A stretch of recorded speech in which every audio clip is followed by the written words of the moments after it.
Welcome for Food for Thought, a food processing podcast that takes you behind the headlines of the food and beverage industry. I'm your host, Erin Hallstrom. With me today are Food Processing Editor-in-Chief Dave Fusaro and Senior Editor Pan Dimitrakakis. Let's get started. What a time to be in the food and beverage industry. We've got a worldwide pandemic that's impacting people's health, the labor market, the economy, the supply chain, and more recently, societal issues have taken a more prominent role in how brands respond to their consumers. Let's first talk about COVID. We've covered the coronavirus in a lot of the magazine and the website, but there's obviously so much more to this virus we don't know. Tell me, both of you, what effect do you think the pandemic is having on the food and beverage industry so far? Well, the biggest and most obvious and most terrible effect is that its workers are getting sick and dying. According to the latest figures by the Food and Environment Reporting Network, there have been more than 30,000 meat and poultry plant workers who have suffered COVID-19, and more than 3,000 workers in other sorts of food processing plants. And the death toll has gone to more than 100 for meat plant workers and a dozen for workers in other kinds of food plants. And those are just the cases that we know about.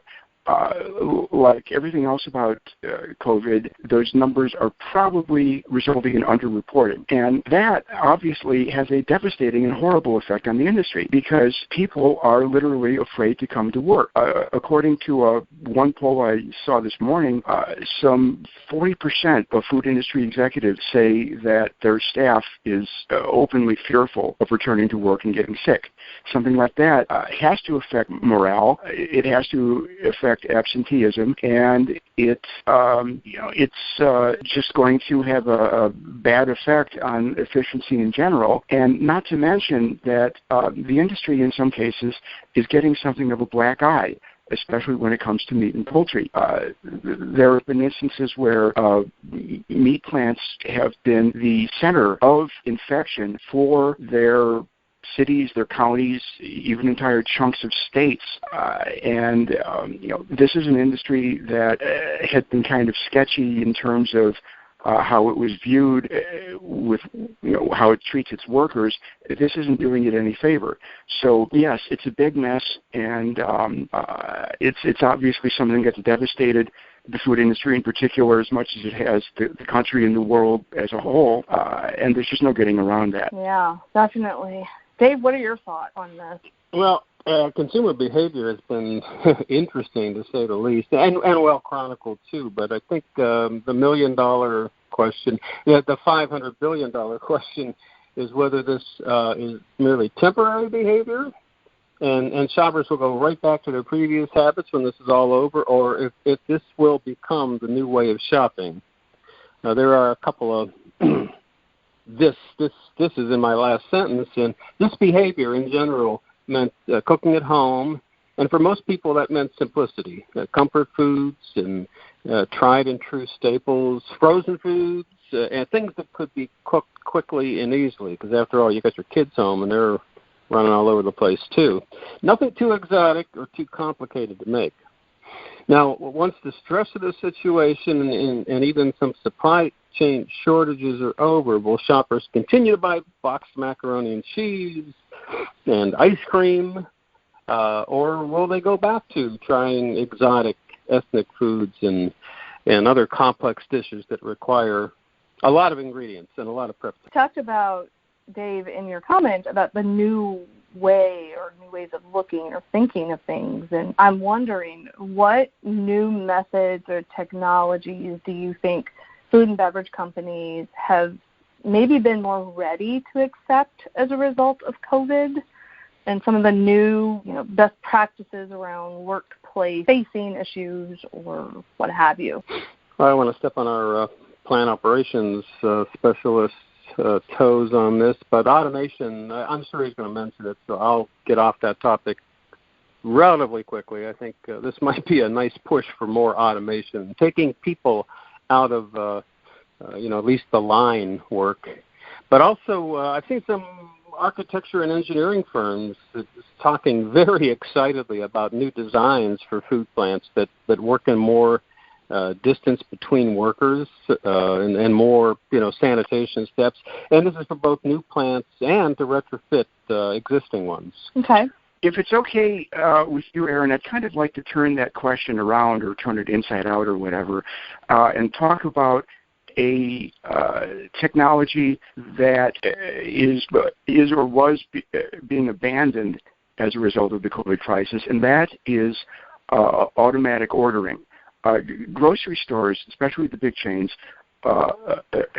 years ago worked out these terrific automatic ordering and replenishment systems that depended on algorithms that in turn were fed by shopper data. So it was very easy, at least in theory, to see what was about to run out, what was selling well, and be able to order directly from the distributor or even the manufacturer in some cases. However, when COVID struck, people's buying patterns completely changed. I won't go into detail on that because it's kind of a familiar story, but the point is that the automatic ordering and replenishment algorithms no longer worked. So grocery store managers, regional managers, etc., their wholesalers, they had to actually do their jobs the old-fashioned way. Get out, see what people were ordering, and then try to negotiate replenishments. And because the demand was so distorted with certain products going way up in popularity and others down, it was a challenge for the manufacturers to try to keep up with those changes in demand and actually make more of the products that all of a sudden people wanted more of. So as I understand it, the industry kind of backed away, at least temporarily, from the automatic ordering mindset.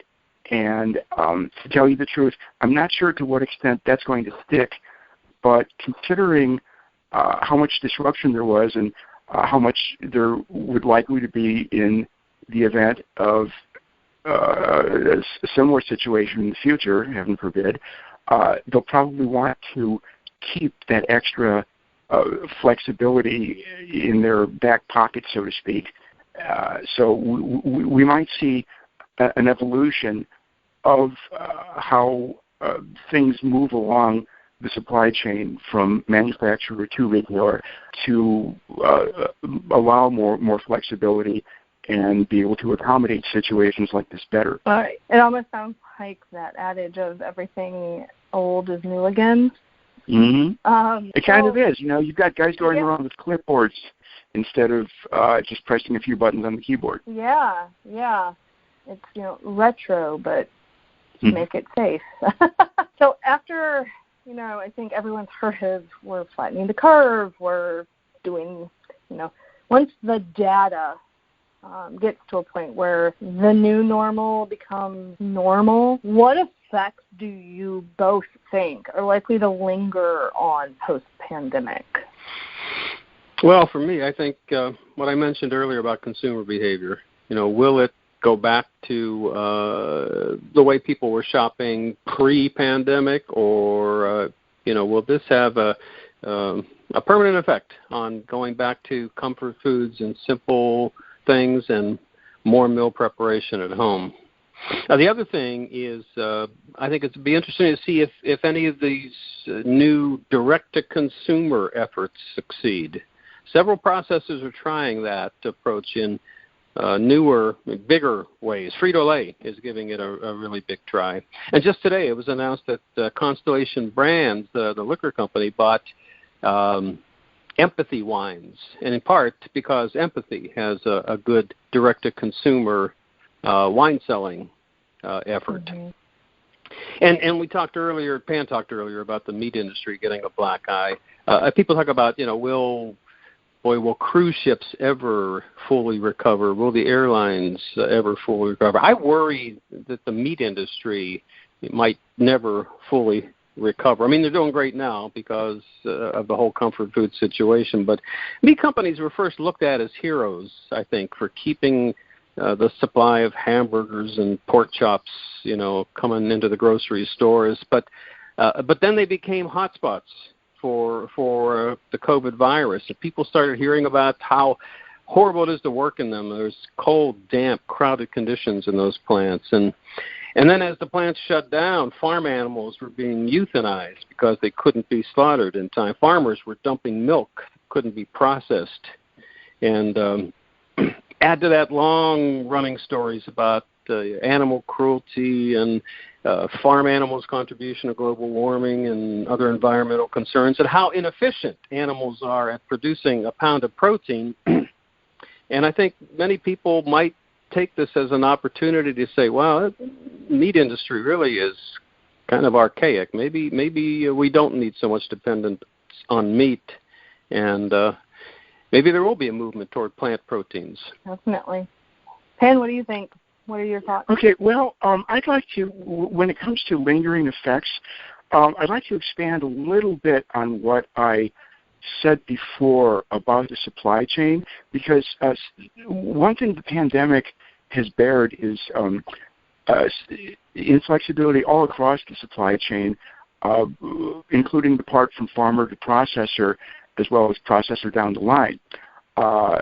Dave mentioned farmers being forced to dump milk, and the reason that happened was because the dairy supply chain was set up to funnel a great deal of America's dairy output to restaurants and institutions like schools.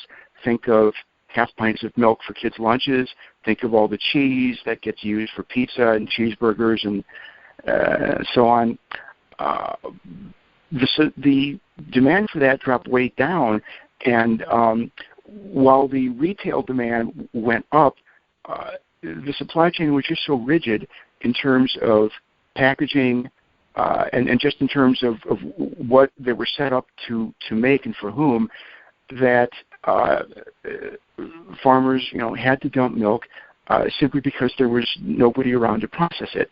So in the future, I like to think that the flexibility, any flexibility that the supply chain has gained as a result of the pandemic will be retained, so that the next time something like this happens, switching between channels like retail and food service will be a lot easier.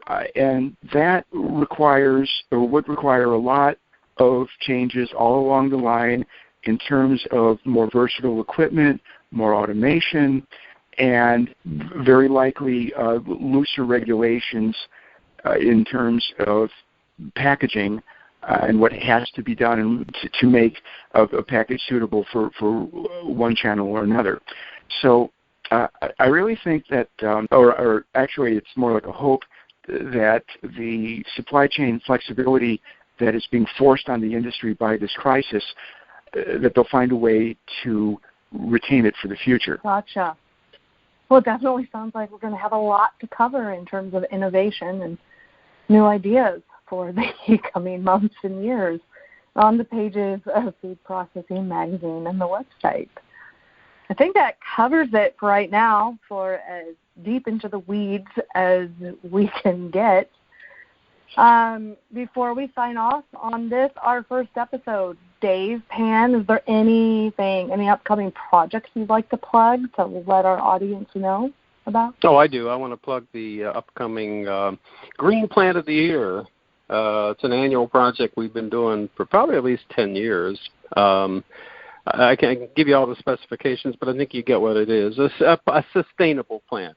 It has to be new, or whatever renovations were done on it, less than 3 years old. So there's a long list of considerations, but I think you get the point. Just email me at dfusaro@putman.net. All right. Pan, do you have anything yet? I am starting to work on our entrepreneurs coverage for the September issue.